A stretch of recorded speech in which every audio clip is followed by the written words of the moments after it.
Todos los lectores de la Biblia saben que la Biblia tiene una sola interpretación y se interpreta a ella misma. Ella misma tiene su contexto.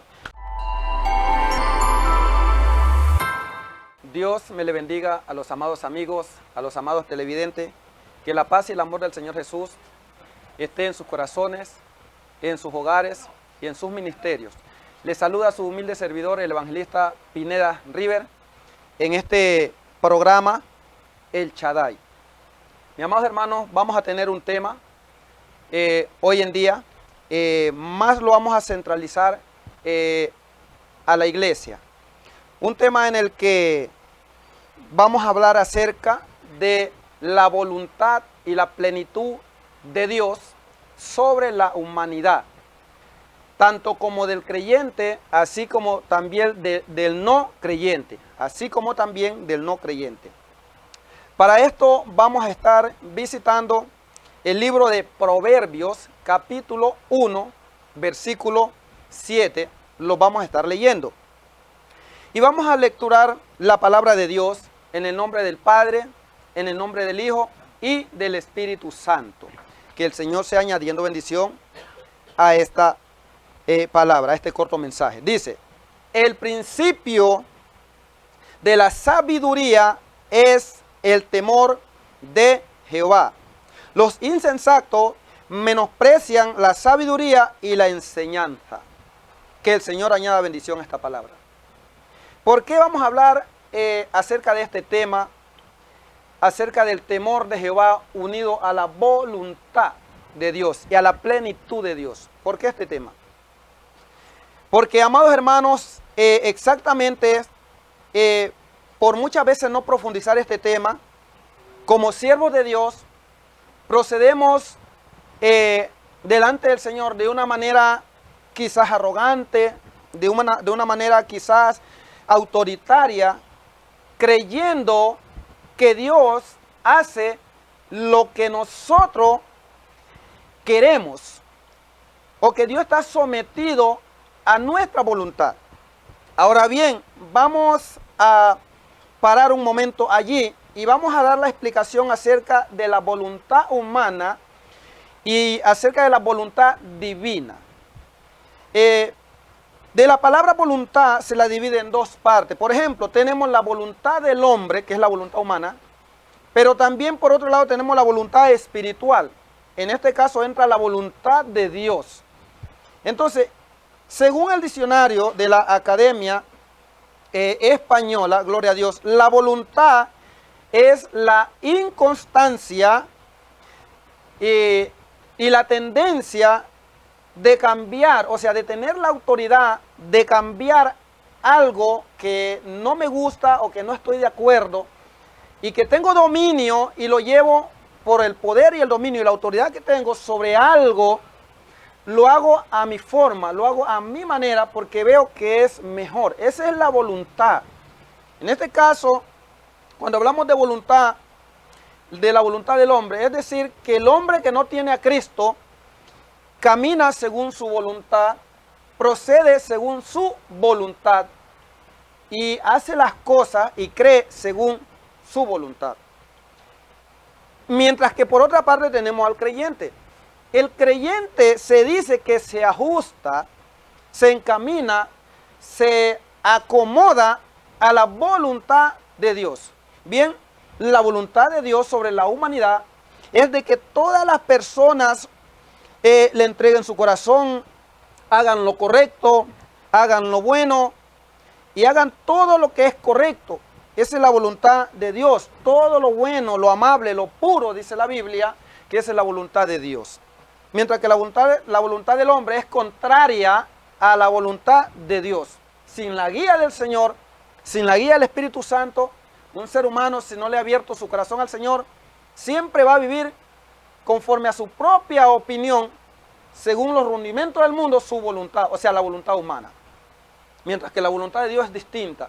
La voluntad de Dios es que perdonemos, amemos, de que ayudemos, de que lo alabemos. Todo lo que es bueno, esa es la voluntad de Dios. Entonces ahí tenemos una abreviatura acerca de lo que es la voluntad divina y la voluntad terrenal. Y entonces, para enfocarlos en el tema, ¿por qué el tema de la voluntad? voy a enfocarme en el creyente primero, porque somos los que tenemos el conocimiento de la palabra de Dios y somos los llamados a cumplir, a ejecutar la voluntad del Padre. Así como Jesús nos dejó ese modelo de vida de cómo debíamos hacer la voluntad de su Padre, o sea, la voluntad de Dios.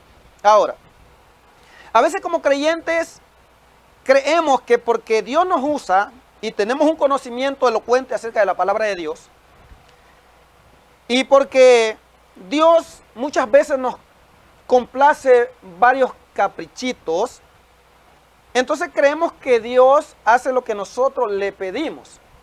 Y ojo con esto, porque nosotros debemos saber que Dios no hace lo que nosotros le pedimos, de ninguna manera, de ninguna forma. No debemos confundir los textos bíblicos fuera de contexto. Ustedes recuerden que un texto bíblico sacado fuera de contexto crea cualquier pretexto. Entonces, si el Salmo 37 me dice, deleítate en Jehová y Él te concederá todas las peticiones de tu corazón. Ojo con esto, no está diciendo de ninguna forma y de ninguna manera que es todo lo que se me antoje, sino está alineado a la palabra de Dios según su voluntad, porque la palabra de Dios, la Biblia, es la voluntad de Dios. Entonces tenemos que agarrar bien los contextos bíblicos. La palabra de Dios tiene una sola interpretación, pero aplicaciones tiene muchas. Es decir, que hoy en día el ser humano, pastores, evangelistas, maestros, muchas veces están infundiendo la palabra, el decir, el darle más fuerza a las aplicaciones y no al contexto bíblico. Es decir, que una aplicación quiere decir el tú dirán, el yo digo, ellos dicen, o sea, un contexto humano, por decirlo así, buscando una respuesta de acuerdo a la palabra de Dios. Pero todos los lectores de la Biblia saben que la Biblia tiene una sola interpretación y se interpreta a ella misma tiene su contexto, valga la redundancia. Ahora, enfocándonos más en el mensaje, en el tema, voluntad y plenitud de Dios, ese es el tema. Entonces no debemos agarrar los pasajes bíblicos fuera de contexto, de ninguna manera. Entonces, dice también Jesús, lo dijo, si crees en mí, pedid todo lo que queráis, y mi Padre lo hará en mi nombre. No está diciendo todo. Por ejemplo, le pongo un ejemplo. Si yo le digo a Dios que quiero ser como Él, o sea, obviamente es algo imposible. Aquí cuando la Biblia menciona de las promesas de Dios de pedir todo lo que queráis, Él concederá las peticiones de tu corazón, cualquiera que sea, hay límites, hay topes, hay limitaciones, ese es el contexto. Es decir, que humanamente el tope es que yo debo ver que la petición que tengo debe estar alineada bajo la voluntad de Dios, al tiempo de Dios. Y mi manera de ir a pedirle a Dios no debe ser arrogante, altiva, imponente, soberbia, porque Dios no lo ha cumplido en el tiempo que yo he querido. Estoy enojado con Dios, no oro, no ayuno esos días, no quiero participar ni quiero ir al mensaje que Dios me está enviando. Porque esa forma arrogante y expulsiva de la voluntad humana, quererla implantar a la voluntad de Dios, no está ajustada a la voluntad del Señor. Creo que me están entendiendo lo que estamos hablando acá. Es decir, mis amados hermanos, que yo no puedo tomar represalias porque Dios no ha cumplido algo en mi vida, en mi tiempo, o sea, en mi voluntad. No. Debemos ser como esos hijos temerosos, obedientes. La Biblia dice que Dios no desprecia un corazón contrito y humillado. Y para ir cerrando el tema, dice un refrán, un proverbio, para el buen entendedor pocas son las palabras. Es decir, que aquí hemos entendido lo que hemos hablado. Lo que quiero decir para cerrar el tema es, mis amados hermanos, pastores, ministros, evangelistas, o cualquier persona apartada que no haya recibido algo de parte de Dios aún, no importa los años que haya pasado. Para pedirle a Dios es mejor ir de una manera carismática, humilde, sencilla, sometida a la voluntad de Él. Dice un refrán, Lo cortés no nos quita lo valiente o el ser humilde. Delante de Dios tenemos que ir con cortesía, con amor, con humildad y humillados. Esa petición va a ser contestada. Que Dios me les bendiga. La paz del Señor. Con ustedes estuvo el evangelista Pineda River. Con ustedes será hasta un próximo programa.